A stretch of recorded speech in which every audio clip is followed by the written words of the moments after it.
हे स्वातंत्र्य आपल्याला सहजासहजी मिळालेले नाहीये।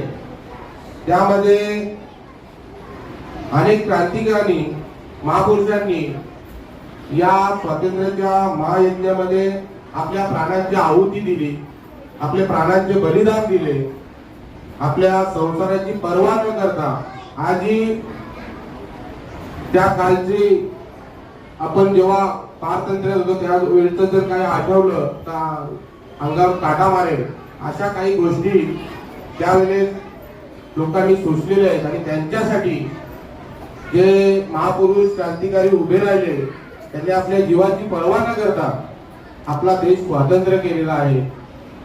आज आपल्या शाळेचा नाव आम्ही कुठेही जातो आज आपल्या शाळेबद्दल मला फोन करतात, बरेच जण भेटून बोलतात, आपल्या शाळेबद्दल एवढा चांगले बोलतात की आज आपल्याला त्या गोष्टीचा अभिमान आहे।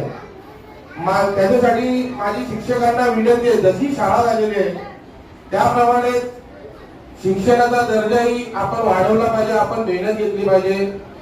आपल्या हातामध्ये देशाचे भविष्य आहे, आमच्या गावचे भविष्य आहे।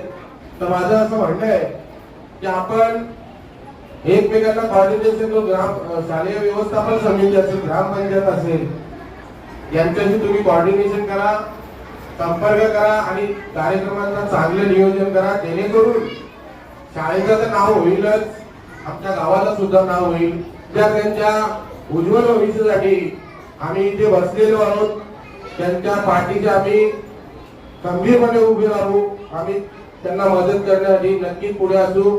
मी पुन्हा एकदा सर्वांना स्वातंत्र्य दिनाच्या हार्दिक शुभेच्छा देतो आणि थांबतो। जय हिंद, जय महाराष्ट्र। हे स्वातंत्र्य आपल्याला सहजासहजी मिळालेले नाहीये।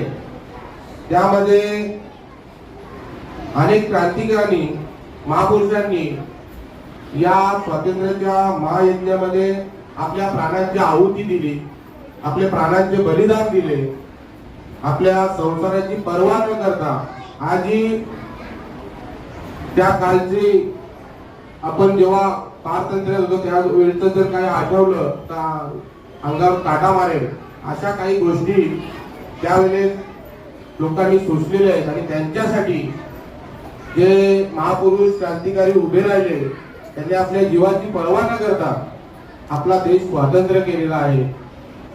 आज आपल्या शाळेचं नाव आम्ही कुठेही जातो आज आपल्या शाळेबद्दल मला फोन करतात, बरेच जण भेटून बोलतात, आपल्या शाळेबद्दल एवढा चांगले बोलतात की आज आपल्याला त्या गोष्टीचा अभिमान आहे।